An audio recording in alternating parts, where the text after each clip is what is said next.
It is 5:35. I'm going to call this meeting to order. Please rise and join me in the pledge to the flag.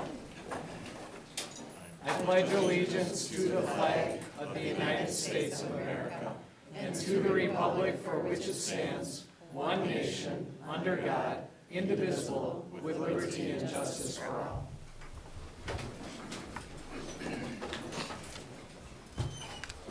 Well, thank you all for coming. This is our annual meeting and budget hearing, and at this point, what I need is a motion to elect a meeting chairperson.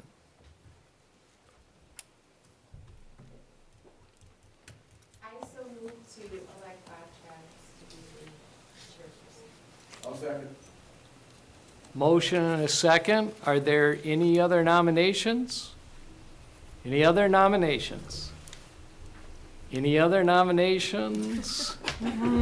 All in favor, say yes. Yes. Opposed? All right, leaves it to me to run this meeting. At this point, as an order of business, we need to approve the agenda. Motion to approve the agenda. Anyone? Make a motion to approve the agenda. Second. All in favor, say yes. Yes. Opposed?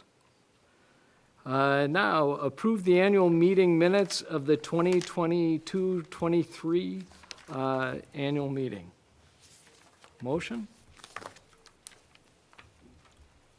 I'll move that we approve the minutes of the 2022 annual meeting as presented to the board. Second. All in favor, say yes. Yes. Opposed? Thank you. Superintendent report. Dan. Yeah, good evening, everybody. Welcome to our annual meeting. Thank you for coming. Just a couple things to say to the crowd and to the board as well before we get into the meat of tonight's meeting, which is really looking at the budget and next year's approval of that. So, always in a school district, there are opportunities every year that are presented to us, and of course there are challenges. But we work on those opportunities and challenges with the leadership of our board and our district leadership team and a wonderful staff. This is a great community, and it's a fantastic school district. There are dedicated professionals that work here every single day to make sure the students of this community grow up well educated, ready to be citizens, hopefully stay around, work here and live here, and raise family here as well. So I've been lucky to be here for 22 years. This is my final year, and we'll be moving on into some other part of my life after this year. But I would like to thank everybody that's worked in the district, that's welcomed our family over all these years, and especially the teachers and the staff of the school district that kind of helped raise all four of my kids. I have one student left as a senior in high school, and every one of all of my four kids had a great experience and went through this district from 4K all the way through high school graduation, and all of them got to graduate in the park. So didn't have any of those rainouts for that group of kids. So again, thank you for that. A couple things just to note for this upcoming school year. In our academic excellence pillar, we have 4 pillars in the district. All of them are about our strategic plan in 4 specific areas. Our first one, you could argue is the most important one, is academic excellence. And some of the things that we're working on in that regard for this upcoming school year are some big changes at the state level. There's something called Act 20, which is a whole reading program that is really going to highly impact the education that's offered to the students here. We're already ahead of the game in regards to that legislation because of the excellent work that our staff has done over the past 2 years and the leadership of Dina Bedrecki in the curriculum area and our principals as well. So that's a big thing that's coming, and we're going to be working really hard on that during the year. We have a changing demographic in this community over the past, we'll talk about that a little bit here coming up, over the past few, number of years. the number of students that are in our school district that are living in poverty is approaching 1 in 3. The percentage of students that are requiring special education services is nearing 20. That change in the demographic is quite remarkable compared to 20-some years ago when I first came here. So that presents challenges, but it also presents opportunities. And so our staff, one of the things we started with in the beginning of the school year was talking about working with students who are struggling through financial hardship and coming from families that are not, that don't have a ton of resources, for example, and how to work best with them. And so that's an area that we're really focused on as well as a challenge and an opportunity. There's a staff shortage in all areas, I know in business as well, but the teaching areas tend to be becoming fairly acute very quickly. So attracting and retaining high-quality people to teach our next generation is extremely important. And so we have a few things that we'll talk about with our budget related to that as well, to make sure that that the staff that works, your teachers, support staff, everybody has a good experience and wants to stay. Another thing, even with these challenges, our schools all either meet or exceed the expectations on the state report card.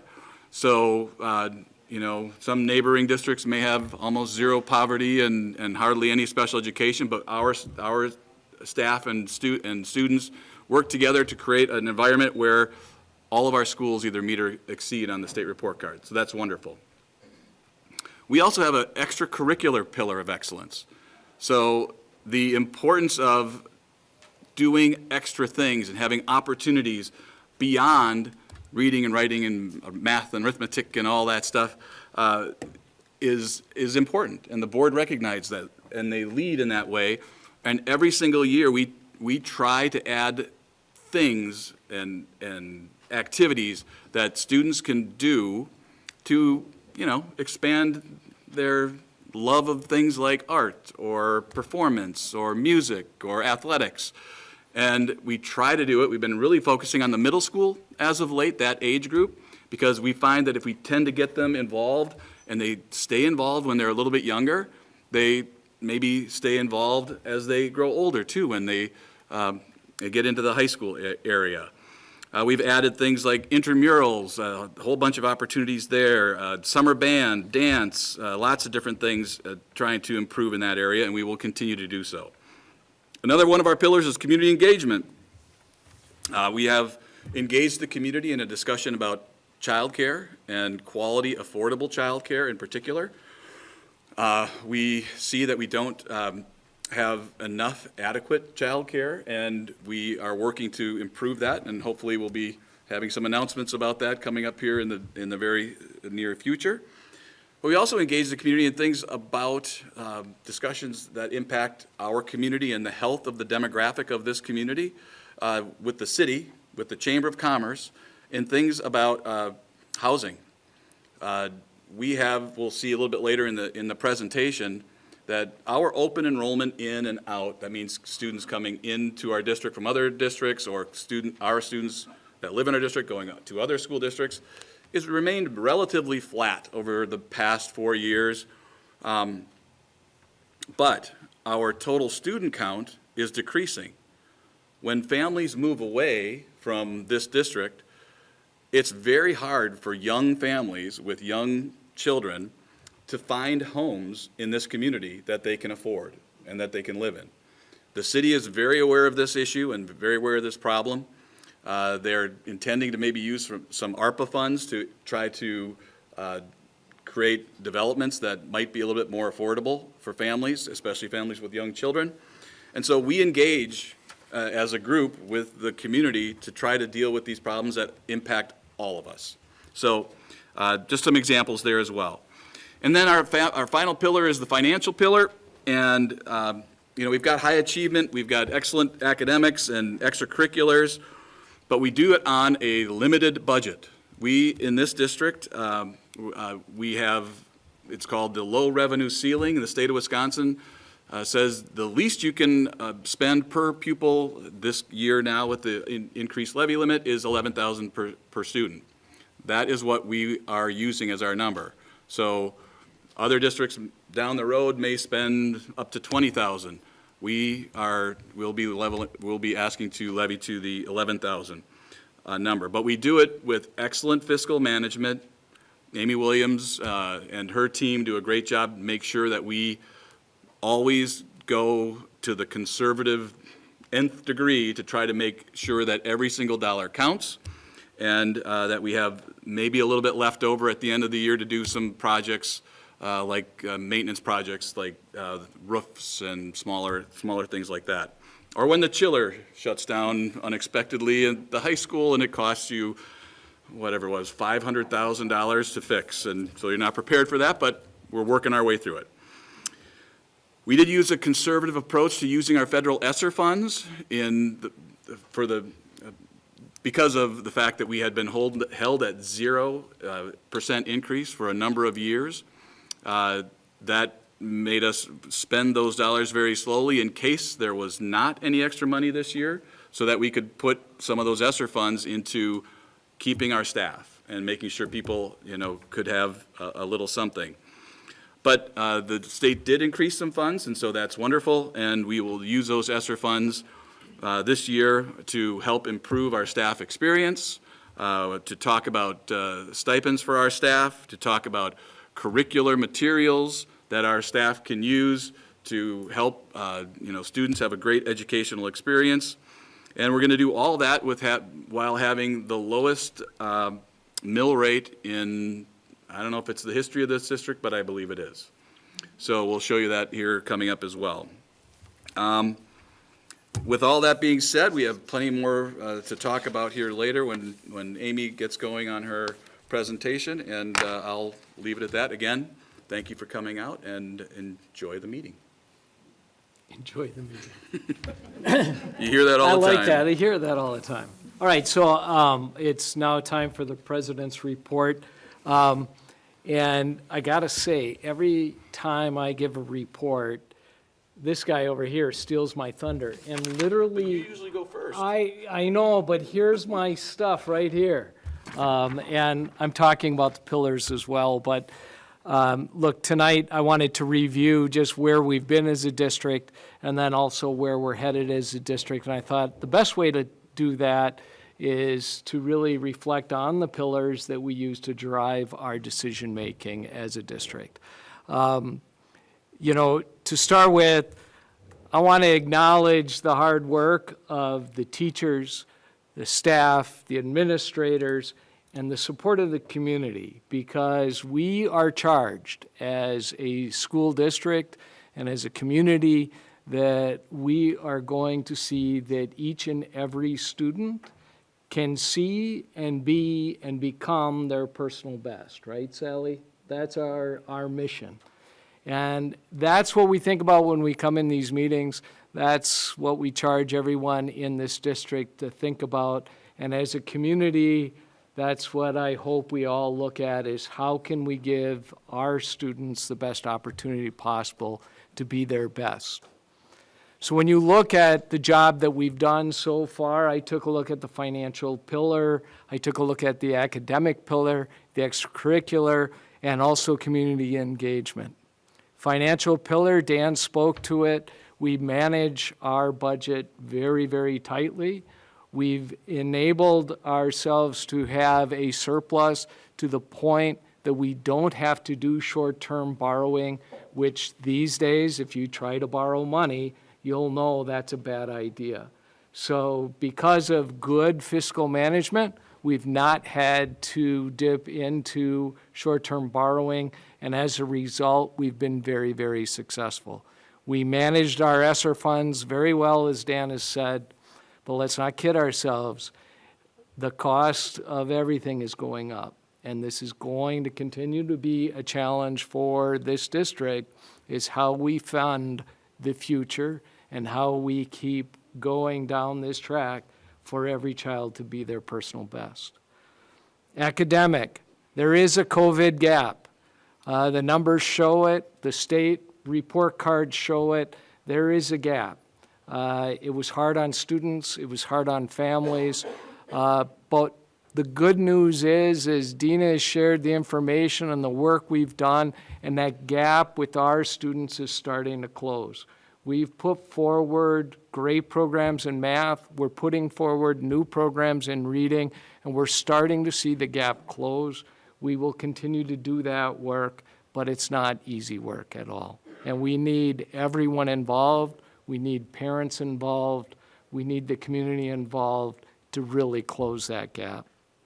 Extracurriculars, you can't walk through this building and not see all kinds of activity going on.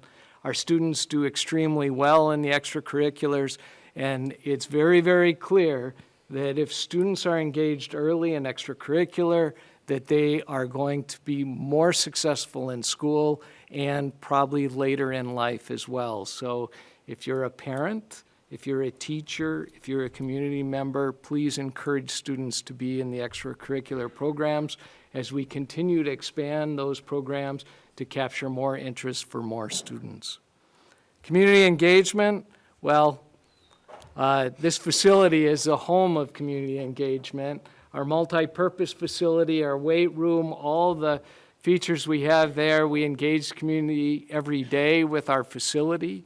But also through our meetings, we've tried to reach out more. We need to become better listeners and better communicators to communicate the success of what is going on here, but also to engage with and learn what else we need to do as board members. So it's a key initiative as always for us as a board. In the coming year, the big initiative will be replacing this guy. We have been involved in interviews and we are assessing candidates, and hopefully we'll have someone to fill his shoes in the very near future. So when he's ready to step down next year, we'll have someone in place. That'll be big for the board to work on this next year. Beyond that, also early childhood education and child care. We've started the discussions on that. It's a problem that's not going away. It's what every school district is probably looking at in some form, but we know if we can have quality child care and quality early education, we're just building a better academic pillar for the school system and for the success of our children. Mental health. It's a growing concern of communities and school districts everywhere. We need to continue our concentration and focus and support for students, for families, for teachers, for staff members. Mental health is a growing concern and an area of concentration I believe we will have in the coming year. What's really clear is this district has been successful. We're building on that success thanks to everyone in this room, thanks to the community, and I believe in the coming year we're going to build on that momentum and we can achieve even more. So that's my message. And that moves us on to the budget hearing. So Amy, we're going to turn it over to you and tell us all about the budget. Okay, let's just dive in. So we're going to talk about the budget and tax levy. A quick budget overview. School district budgets are divided into two categories, revenues and expenses. So the first category we're going to talk about are our revenues. Dan vaguely mentioned it, but in 1993, the state instituted a limit or control on the revenue that a school district is entitled to receive each year. At that time, Plymouth School District was a very low spending per pupil district, so our revenue limit was set at the very minimum and continues to be to date. We are currently listed at the very minimum dollars per student revenue limit in the state, which is $11,000 per pupil this year. The control, the revenue limit, and the revenue that we can receive comes from two sources, which is general state aid or equalization aid and our local levies. And all Wisconsin school districts operate within their revenue limits, but each school district receives a different amount. So the revenue limits vary from district to district. Our 23-24 revenue limits are calculated by taking the average student count over the last 3 years multiplied by the per student revenue limit set by the state budget. So we currently have a declining 3-year rolling average on our student count, which is on the right-hand side. You can see it's going down around 30-ish students per year. Our actual student count, which is on the left, from last year to this year, dropped by 100 students. So we do have the challenge of declining enrollment, like Dan talked about. So that does factor into the average student count. So the revenue limit this year, like I said, is based on 11,000 per student. The per member base revenue went from 10,000 to 10,325 for this school year by way of the state budget. The low revenue ceiling, which allows low revenue districts like Plymouth, you can then levy up to the minimum, which is the 11,000. So that additional 675 for all districts that are at the very minimum per pupil base revenue is then attained by tax levy. This is the first revenue limit increase that we've had in 3 years. The state had increases frozen at 0 per school year since the 2021 school year. So our current revenue limit this year, our 3-year rolling average is 2,068 times the 11,000. We get to add back in 330,000 this year for declining enrollment exemption. That will go away next year, but we may still have one if our enrollment continues to decline, but it might not be this much. We can add in some prior year open enrollment. There's just, sometimes pupils are not counted in. And then we have to add in private school vouchers. We will be talking about that a little bit later, but private school vouchers are added into our revenue limit. However, it's not money that Plymouth School District receives. And so we get it as a revenue, and then we have to expense it back out. So our total revenue limit for this school year is $23,964,254. The revenue limit, which is funded by state aid and local levies, makes up 76% of our annual budget. Other sources that help us generate revenue are state and federal grants, categorical aid, which is special ed aid, library aid, computer aid, and then very small amounts, but fees, admissions, building rentals, E-rate, focus on energy grants, and interest revenue right now.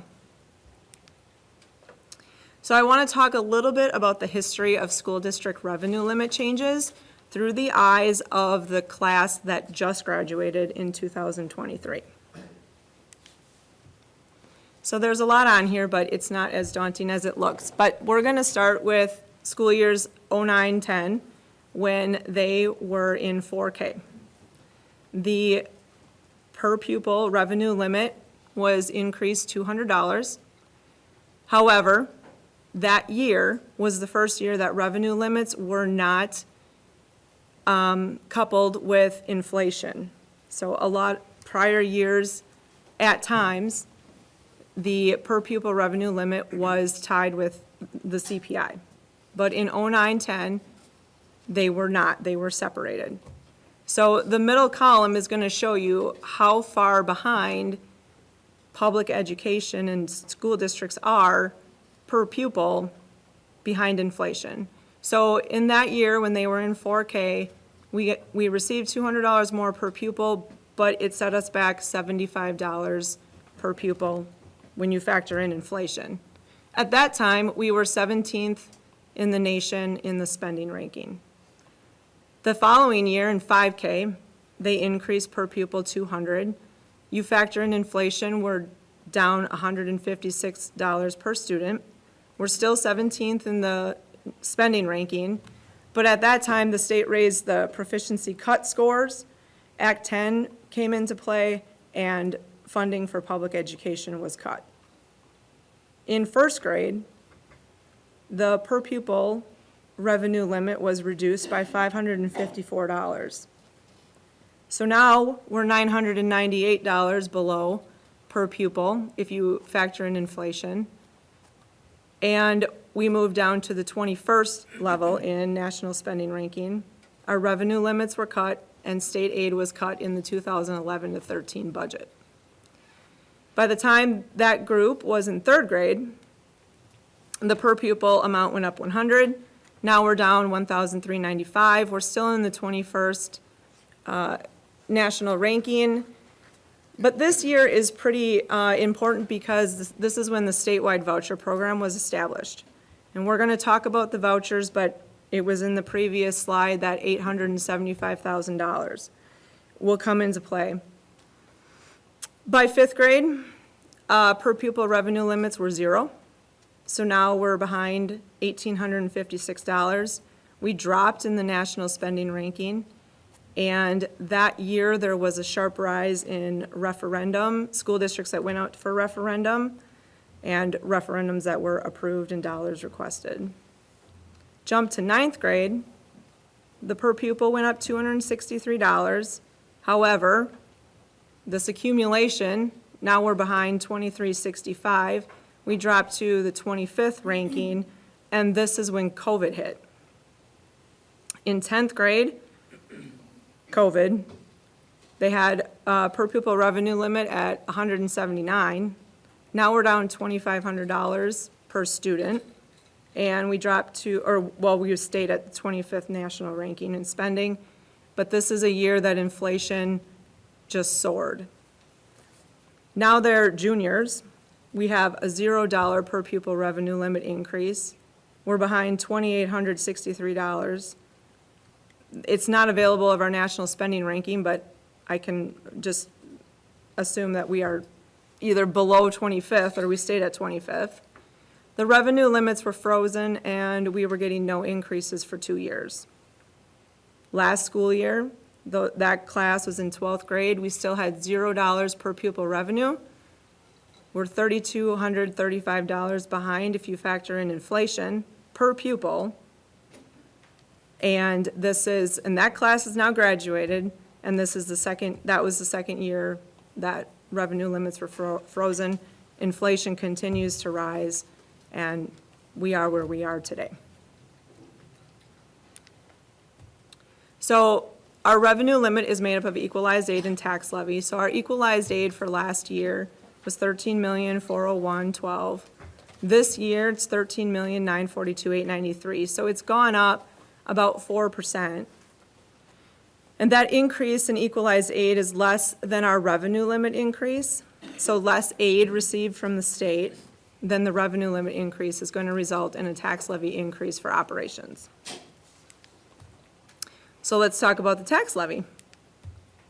Our tax levy for 23-24, we take our revenue limit, which is the total amount of revenue that we can operate under, less our equalized aid, less we get computer aid and property aid, which isn't very much, but we have to reduce that. And that gives us our allowable revenue as a tax levy. So for our general operating fund, the tax levy this year is $9,844,890.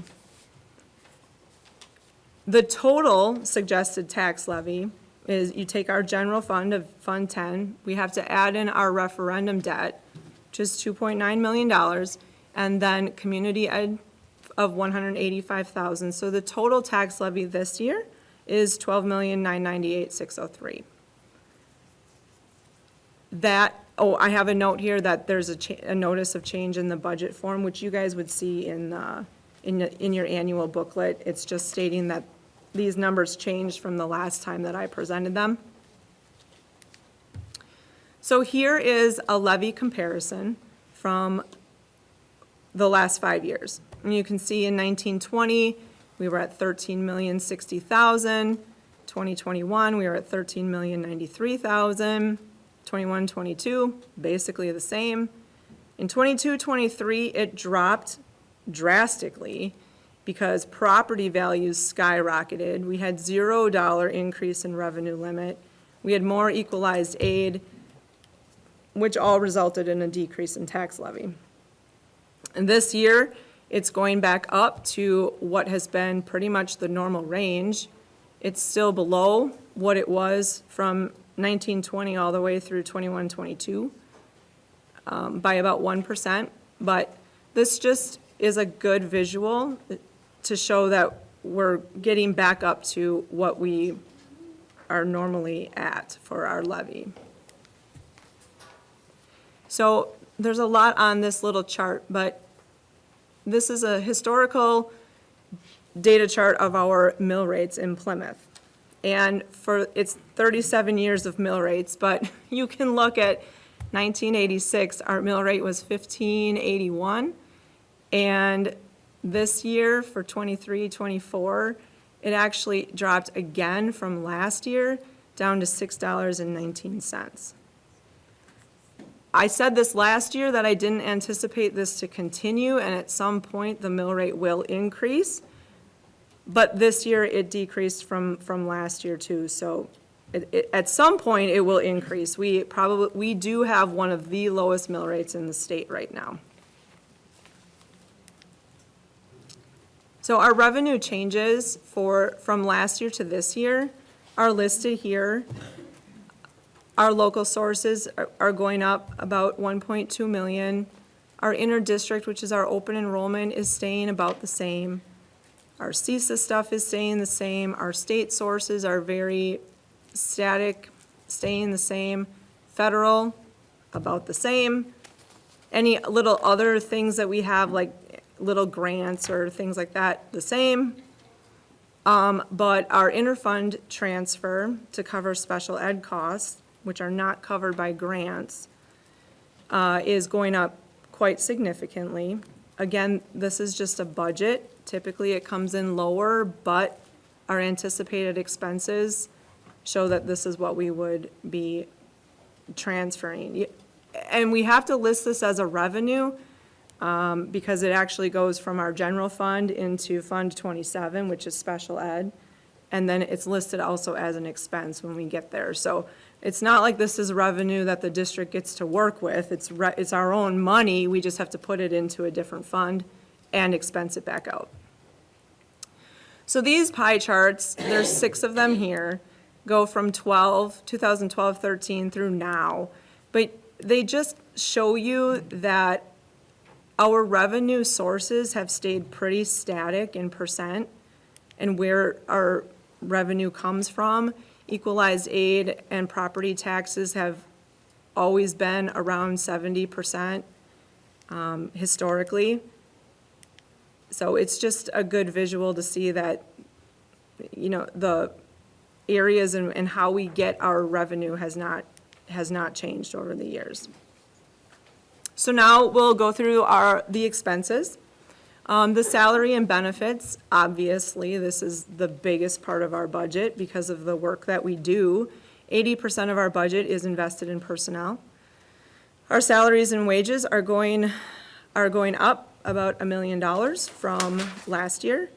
Our benefits went up about $400,000. So the total is about, well, it's 6.5% increase from last year, which, I mean, is not anything that we normally don't have. So some of the personnel and benefit changes, salary and wage increases included a 4% salary increase for all staff that were not at the maximum pay for their position. Our special education budget is increasing $440,000 from last school year. You might remember that last school year, our special ed budget increased over $500,000. So that's almost $1 million in 2 years. This is a 14.7% increase in cost with only a 3 to 4% increase in special education funding from the state. So the increase to our budget is due to salary and benefit increases to all of our staff, and we added an additional special education teacher this year. WRS rates are going to go up very, very minimally. Our district health insurance policy incurred 6.7% rate increase with minimal plan changes. So that does speak a little bit to how much insurance is going to continue to go up, even with little changes that we make. So in order to get that even lower, we would have to make some pretty drastic changes to the plans. Our dental insurance had a 0% rate change with no plan changes. Some other expense changes that we will have this year, our services are going up. Inter-district open enrollment, pretty static. Our supplies are obviously going up. Capital equipment, pretty much the same. Insurances are the same. Other small expense areas are the same. But again, this is the expense side of the transfer for special ed costs. And you can see that it's going up $400,000. So these are just some pie charts of our actual expenses over the same years as our revenue. You can see that our salaries and benefits are between 70 to 80% of our budgets over the last 6 years. So that has remained relatively stable regardless of the funding that we've received. So our total revenue and expenses, revenue $34.4 million. Our expenses are almost 8. So right now, we're projecting a deficit of about $365,000, which is quite normal for Plymouth. We typically operate and go into a year with that and tend to, at the end of the year, have additional funds that we can add to fund balance. I don't see that this year would be any different than that. Our final ESSER 3 funds will be exhausted this year.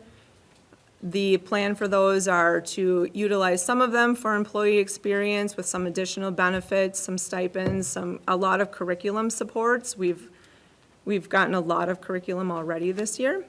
Interventionists to continue closing that COVID learning gap, and cleaning supplies and things like that as our enhanced cleaning efforts are still in effect in district-wide. So let's talk about our open enrollment. Our open enrollment expense, which is the net cost, which is open enrollment in versus out, is staying relatively the same. It's actually gone down quite nicely since 2021. You can see that it's decreasing from last year. Right now, that's the anticipated amount. The next thing that we want to talk about is private school vouchers and the expense and how much that has increased over the last 3 years. You can look at 2021. We had to levy taxes for $440,000 for private school vouchers. This year, it went up 48% to $874,000. That is all directly related to the state budget. And where's Dan? I think Dan wanted to add some stuff. Chime in a little bit about this one because it obviously is approaching $1 million, and we advocate for fairness and openness about how vouchers are viewed by the public, and it's part of our state education system currently, and it appears on your tax bill that it is coming to Plymouth School District, and it isn't. It does come to Plymouth School District to the tune of $800 and whatever $1,000 that is, but it goes directly with those students to those voucher schools. And there isn't transparency about that, and I just wanted to make sure people understood that, because this didn't exist just a few years ago, and it's something that I think a lot of people don't understand. So one of the arguments and we advocate for certain policies with our legislators all the time, and one of the things they'll say is, well, if you don't have those kids in your district, well, you didn't need those funds anyway because they're in a different school. Well, the truth of the matter is 85% or higher of students that have ever taken a voucher have never set foot in a public school. They were never in a public school to begin with. Those students started in kindergarten and went all the way through and graduated from their private religious school without ever being in a public school. So those kids really never would have been counted for our taxes anyway. So what the state has created is another separate system of education for private schools that's paid for and funded by taxpayers. And so I just wanted to make sure that you realize that it's going to be over $1 million next year, and it's going to continue to grow because the rate of change to those vouchers is faster than what it is for our public system. So you can see this is another good slide that indicates that too. So this year, public school districts got $325 per pupil extra to use for all of the services and paying all the people that work here. Well, if you're a K-8 voucher student, from last year compared to this year, it's $1,400 more. For special education, it's $1,900 more if a voucher school decides that they would like to accept a special education student, because they don't have to. But if they choose to offer a service, now this year they actually get more than what public schools do to educate a special education student. And then the other part of that is, we get about 33% back for funding for every special education student that we have in that fund. Voucher schools get 100%. Just talking about the level playing field here that doesn't exist. Independent charter schools, vouchers went up to 21, and vouchers in high school aged kids, so like at Lutheran or Christian, that went up $3,000 from last year compared to this year, whereas our public school, which educates vastly more children, only went up $325. I just wanted to make sure that everybody understood that's a kind of a caveat that isn't well known that's out there, so I'll shut up now. No, you're good. So just to recap, that 3342 far on the right is per voucher. And again, this is money that it's taken in through the state by tax levy, and it is expense, so it is not, we don't even ever see it. It is not money that the Plymouth School District receives. So there's just a few additional budget items. Building project update, the district has 2 large projects that were currently ongoing, should be completed by next summer. One of them is the high school chiller that we've been talking about for over a year. And the other one is the Horizon Elementary entrance. We are in the process of getting quotes and designs and blueprints and stuff to redo the entrance to Horizon to create a safer entryway that's similar to the other buildings, and that will help us improve customer service. So we'll continue to work with our board facilities committee to prioritize those projects and as funding is available for them. Our food service program is self-sustaining. They have to generate enough revenue to cover their expenses each year. They have to continue to serve healthy meals, meet nutritional requirements. They too are working through staffing shortages and very high food costs. They ended the 22-23 school year by adding a little shy of $50,000 to their fund balance. They currently have a fund balance of $560,000, which is going to allow them to purchase some new equipment and focus on the needs of their department. It's a really great place for them to be, because a couple of years ago, we were very concerned about where our food service program was going to be.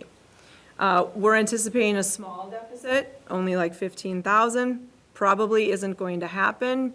It typically doesn't, but with higher wages, higher food costs, right now that's what we're anticipating.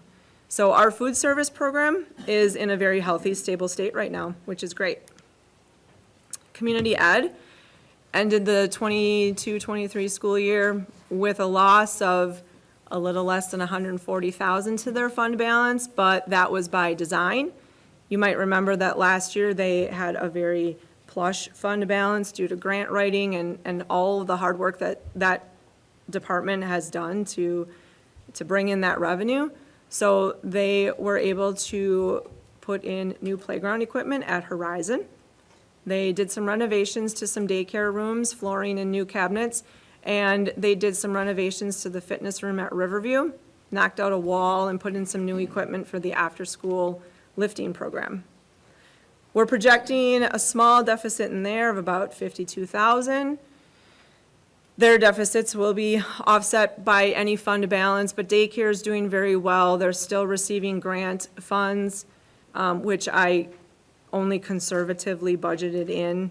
They will probably bring in more than what I anticipated in the budget, so I don't think that they will have a deficit at the end of the year. Their levy of $185,000, which is no change for many, many years, supports the middle school extracurricular programs. Coaches pay for that. Dance, tennis, golf, intramurals, which is lifting, community education classes and offerings, and community education overhead. If community ed funding is not enough to cover the programs that they currently cover, then those programs cannot be offered anymore. Community ed has incurred additional costs over the last few years, with obviously, wage increases in staffing and more programs to meet community interest.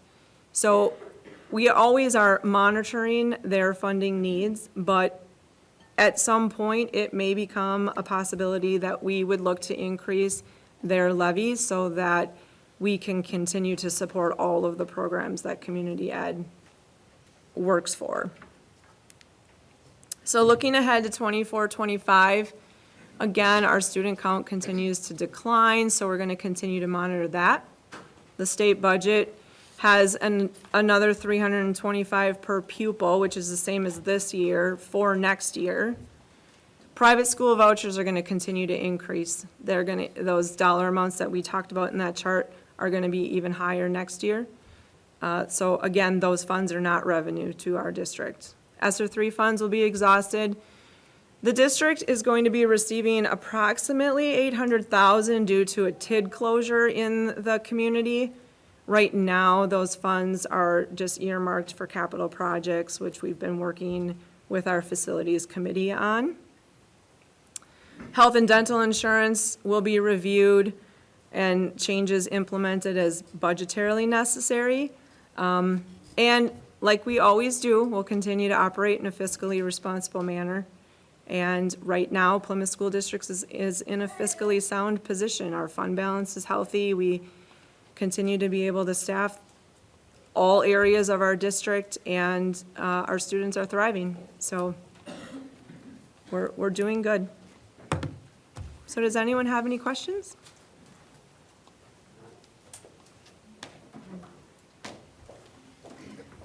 Hi. I don't know.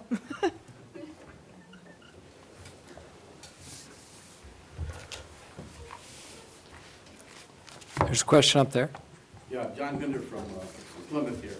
I moved here 17 years ago, and what the superintendent talked about, I always brought up as an issue with the legislators. I got to know Steve Castell pretty well, I got to know Joe Lyman pretty well, and I hounded them every year about this nonsense with vouchers and what it's doing to our public schools.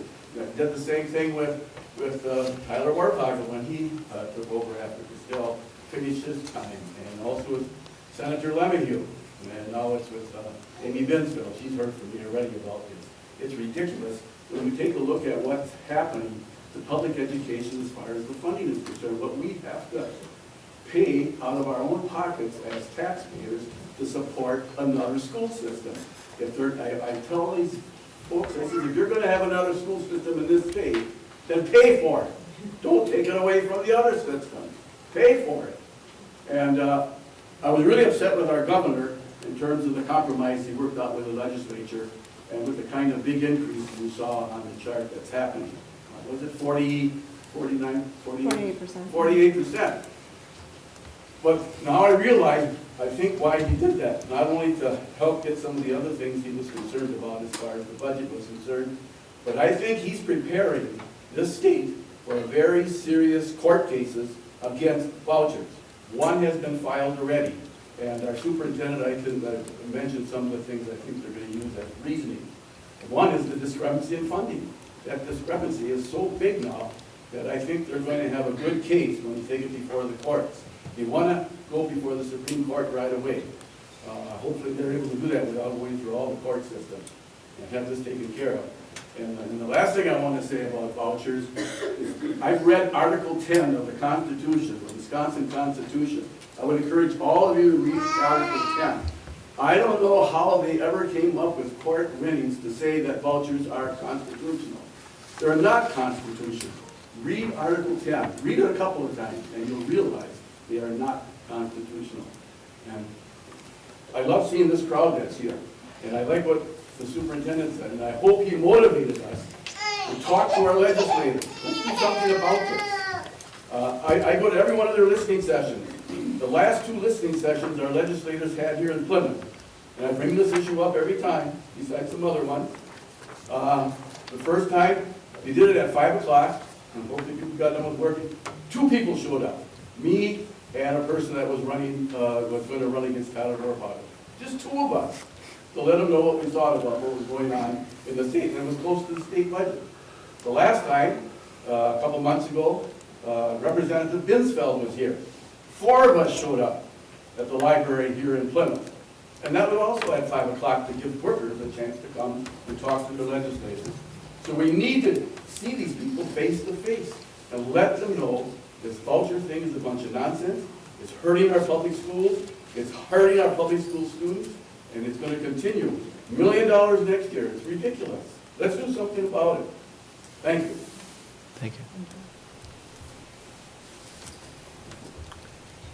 All right, at this time, I'd like to entertain a resolution to approve the tax levy. Be it resolved that the Board of Education of Plymouth School District be authorized to levy a tax of $12,998,603 upon the school district's equalized valuation to meet the district's obligation in operation, debt, and other business of the school district for the 2023-2024 school year. I need a motion. So moved. I'll second it. All in favor, say yes. Yes. Opposed? Thank you. Motion carries. All right. And then moving on, authorize school board to engage in legal counsel during the 2023-2024 school year. Be resolved that the Board of Education of Plymouth School District to engage in legal counsel as needed during the 2023-2024 fiscal school year. Need a motion?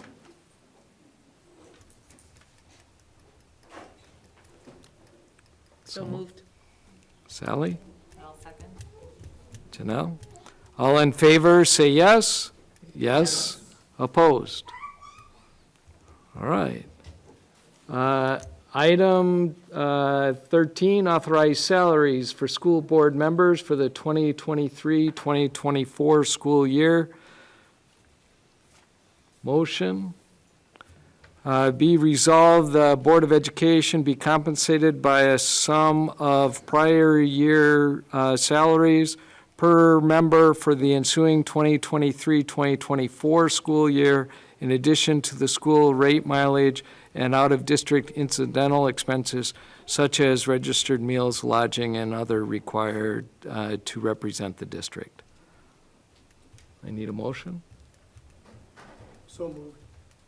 Second? All in favor, say yes. Yes. Opposed? All right, and item, where am I? 12, set date and time for the next annual meeting, October 22nd, 2024 at 5:30 PM. I need a motion to approve that.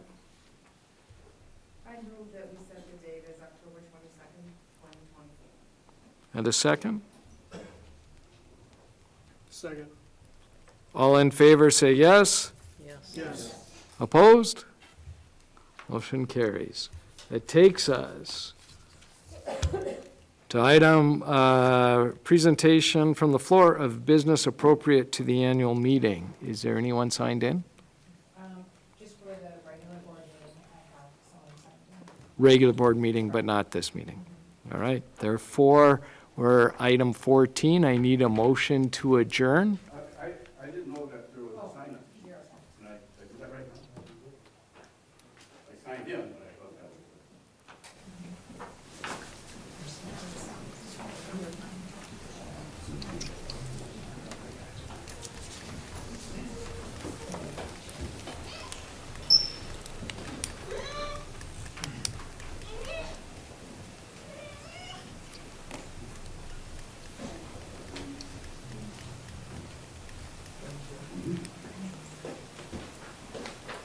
Is that for this meeting or the next? That was just for, Oh. when we spoke before. Thank so you, that was just thank you. that. All right?